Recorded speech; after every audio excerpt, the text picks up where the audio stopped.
Hi.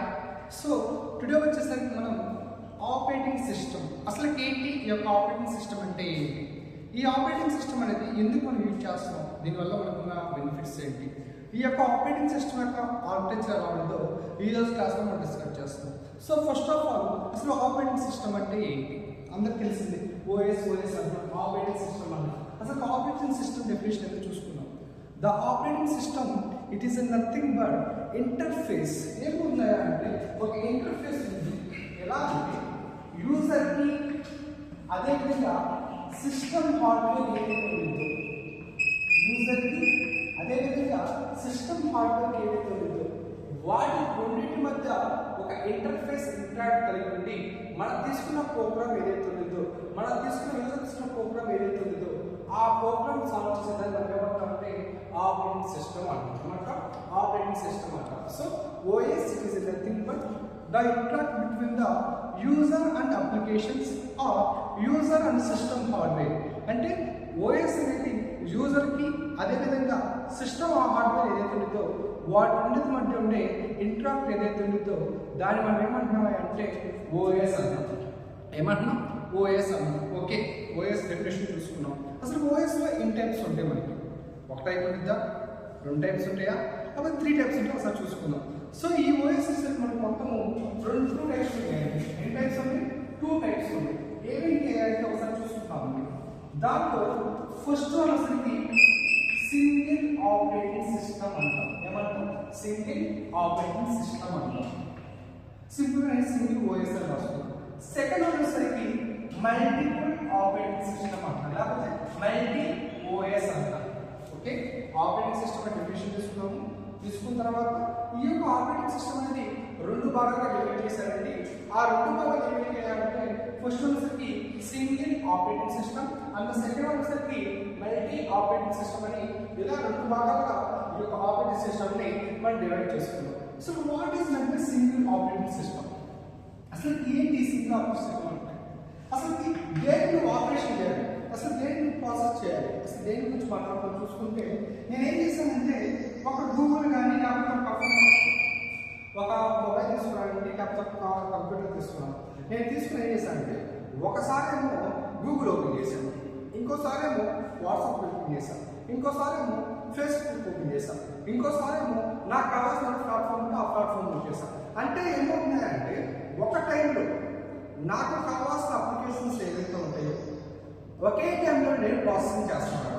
ఒకే టైంలో Google open చేశాను, ఒకే టైంలో ఫేస్బుక్ ఓపెన్ చేశాను, మళ్ళీ ఫేస్బుక్ అలా వచ్చి మళ్ళీ వాట్సాప్కి వెళ్ళాను, వాట్సాప్ అలా వచ్చి మళ్ళీ ఏం చేశాను, నేను గూగుల్కి వెళ్ళాను. ఇలా ఒక టైంలో నెంబర్ ఆఫ్ మన ప్లాట్ఫామ్స్ ఏవైతే ఉన్నాయో ఆ ప్లాట్ఫామ్స్ మొత్తాన్ని ఒక టైంలో ఆపరేట్ చేస్తే దాన్ని ఏమన్నా అంటే మల్టీ ఆపరేటింగ్ సిస్టమ్ అంటున్నాను. ఏమన్నాను?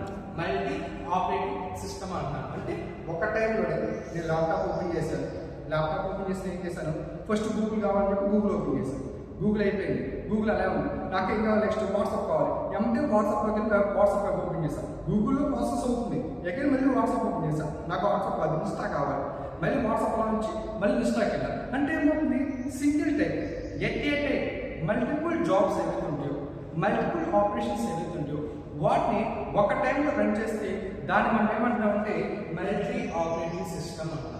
ఈ మల్టీ ఆపరేటింగ్ సిస్టమ్కి బెస్ట్ ఎగ్జాంపుల్ మనం ఏం చెప్పుకోవచ్చు అంటే లినిక్స్ అని చెప్పుకోవచ్చు. ఏమిటి? లినిక్స్ అని చెప్పి వీటిని ఏం చేయొచ్చంటే బెస్ట్ ఎగ్జాంపుల్గా చూసుకోవచ్చు. ఇంకా గట్టిగా మాట్లాడుకుంటే మనకున్న ఇప్పుడున్న విండోస్ 7 కావచ్చు, విండోస్ 7 కావచ్చు, ఈ వీటి మొత్తాన్ని మనం ఏం చెప్పుకుంటే మల్టీ ఆపరేటింగ్ సిస్టమ్గా మాట్లాడుకుంటాం చెప్తున్నాం. అదేవిధంగా ఈ మల్టీ ఆపరేటింగ్ సిస్టమ్ అనేది అసలు ఏ ఇంటర్ఫేస్ మీద రన్ అవుతుంది? అది సియు మీద రన్ అవుతుందా, జియు మీద రన్ అవుతుందా చూసుకుంటే ఈ యొక్క మల్టీ ఆపరేటింగ్ సిస్టమ్ ఏ మీద రన్ అవుతుంది?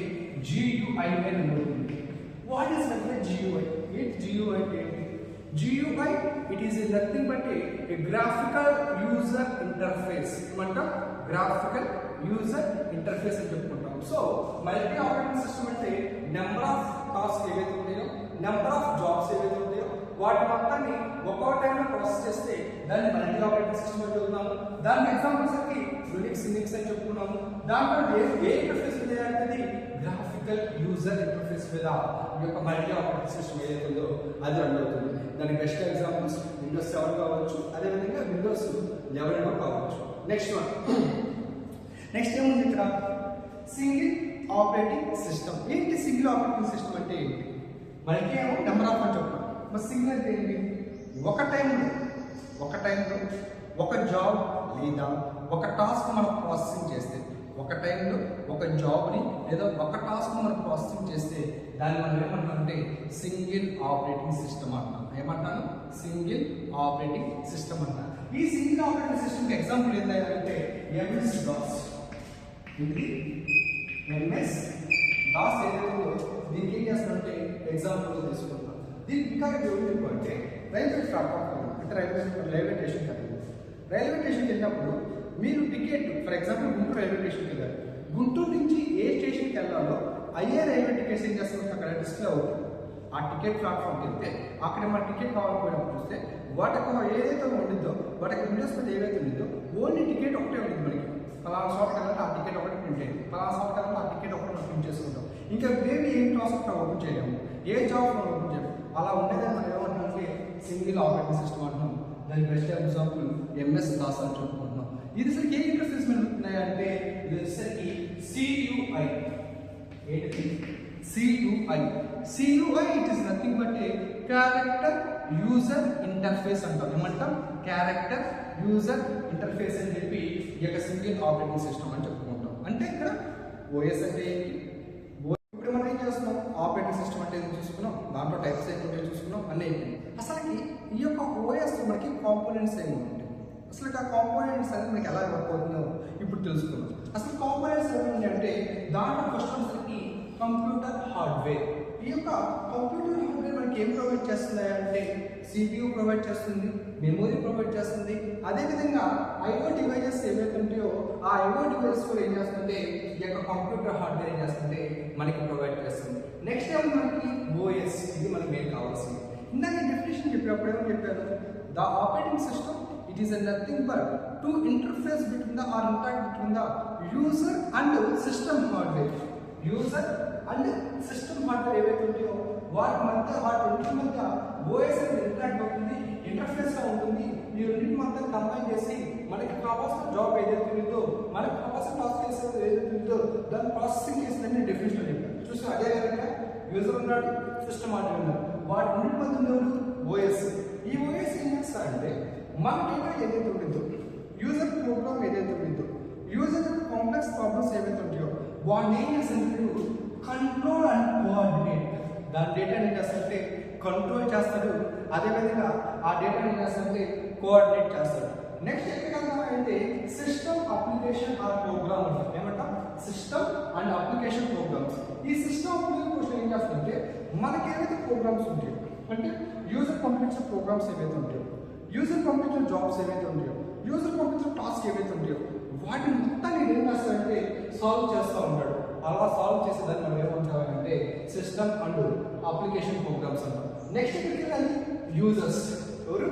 యూజర్స్. ఈ యొక్క యూజర్స్ ఏం చేస్తారంటే users is nothing but peoples. మనమేనండి. మనకి కావాల్సిన టాస్క్, మనకి కావాల్సిన జాబ్, మనకి కావాల్సిన డేటా ఏదైతే ఉండేదో అవి మొత్తాన్ని ఎవరైతే ఆపరేట్ చేస్తారో వాళ్ళు ఏమంటాం మనం యూజర్స్ అంటాం, లేకపోతే మిషన్స్ అంటాం. వాటి మొత్తాన్ని ఏమంటే యూజర్స్ అని చెప్పుకుంటాం.